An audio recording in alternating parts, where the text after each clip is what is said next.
Hello everyone, and in this video we've got a really useful AS binomial exam question which explores a concept that can be a little bit tricky. So let's have a look at the question. It says, it's question 8, so it's quite a little bit of the way through the paper.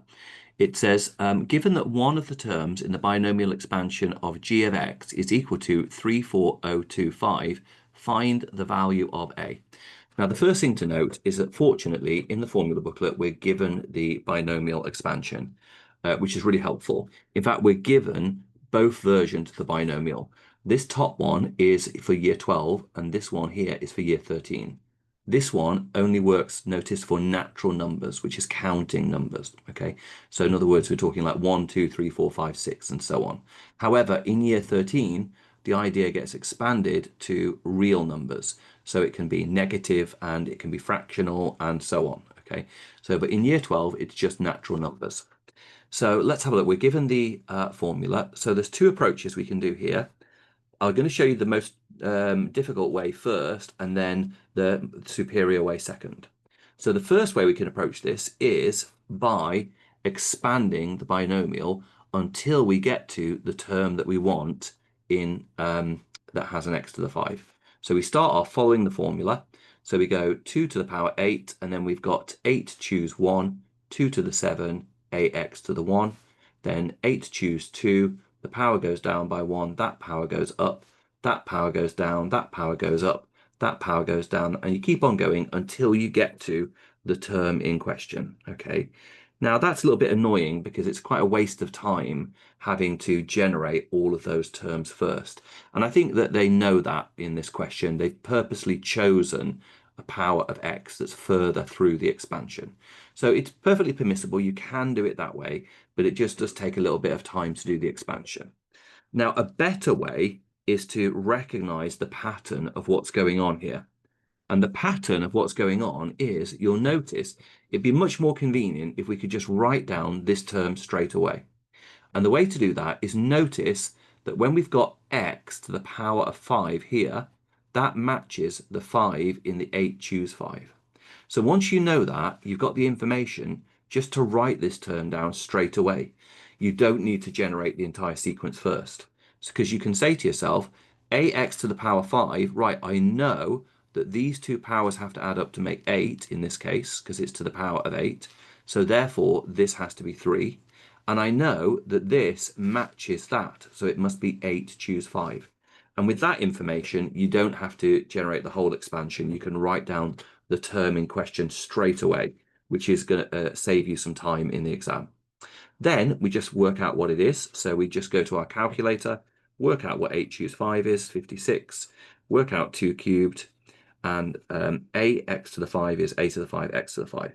So we end up with 448, a to the 5, x to the 5. Now we're told that this is equal to 3402 in the question. So you can, if you want, like write that this is x to the 5 and x to the 5 there and there, but you cancel those out. You can do that if you want, but I've just equated the coefficients. So just taken the coefficient and the coefficient. Then you divide by 448. You end up with 243 over 32, which is encouraging because those are both those numbers have a fifth root. And we take the fifth root on the calculator and we find out that a is 3 over 2. So that's part A, quite a nice 4 marks there. And as I say, the time-saving approach is to recognize that that power matches that power and that these two must add up to make 8. So by doing that, you can write the term in question straight away. Now, part B. In my experience, this causes confusion. Find the constant term. Quite often, students don't know, what does it mean, find the constant term? Well, what it means is, if you imagine, we have basically got our expansion here of 1 add 1 over x to the 4th, and the whole thing is multiplied by the binomial expansion. Okay. Now, when we do that, what we're going to find out is we're going to find out that the first term is just going to be 1 times by 2 to the power 8. But somewhere in the middle, there's also going to be another term that is going to be independent of x. Because somewhere further along, we're going to have a term that has got an x to the power 4. and it's going to be multiplied by a 1 over x to the 4, giving us just a constant. Okay, so that's what they're referring to.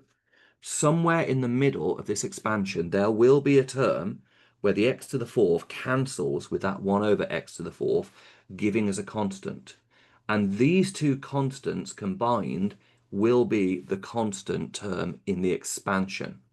Now, the way that I find it helpful to visualize this is I like to draw a little grid. And what I've done here is I basically just said the first term of the binomial expansion is a constant. The next term is going to be x to the power 1. In fact, if we look at the binomial, we'll be able to see that. Okay, so here's our binomial. So you can see that the first term is a constant. The second term in the binomial is, in this case, x to the power 1. The next term is going to be like x squared and so on. So I've just written it down quickly just so I can find out where the constant term is.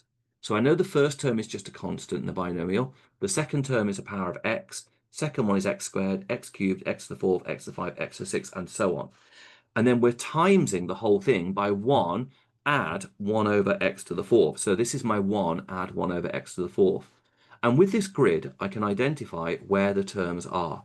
So I can see that this one is just 1 times a constant. And in this case, that constant is 2 to the power 8. So that first constant term is 256. And over here, this is the term in question that we're interested in, because this is where our x to the 4th term from our binomial is going to be multiplied by our 1 over x to the 4th, and that's where these two are going to cancel out to give us a constant. So that means we're interested in the x to the 4th term of the binomial. Okay, so let's have a look at that. So the x to the 4th term of the binomial is, again, using the method that we discussed earlier in this question, if that's a 4, it must match a 4 there. And if that's a 4, that must be 4 because these two have to add to 8. So we can directly write down the term of the binomial. So now we do 8 choose 4 from our calculator, which is 70, 2 to the power 4, which is 16.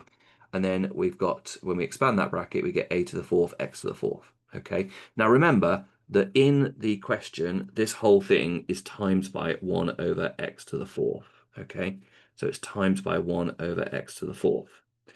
I'll write it here for each of the lines. Okay. Now what happens is here we can picture that they cancel out. Okay. And this is why it's the constant term. So we've just got to work out this. Now, we end up with 1120 a to the 4th times by nothing, well, times by 1 because they've cancelled. We know from part A that our value for A was 3 over 2. So we put that in and we find out that this constant term is 5670. So that is our 5670 there. Now, the constant term of the entire expansion is going to be these two terms added together, because they are the only two terms that are independent of x. So we just need to add those two results together, our 256 and our 5670, to get the answer, which is our 5926. Now, I wanted to look at that because that covered two important points that I think cause confusion. In this part B, students get confused by knowing what the constant term even means. And the best way to think of that is it's the term that is independent of x. That's what we mean by the constant term. And in the part A, the point that sometimes causes confusion is knowing how to directly just write down any individual term that you need from the binomial without having to do the whole expansion first. So that's a really nice question illustrating those 2 points. And I would argue a little bit of a trickier binomial question because it's occurred a little bit further through the paper. I hope that you found that useful, and I will see you in the next video.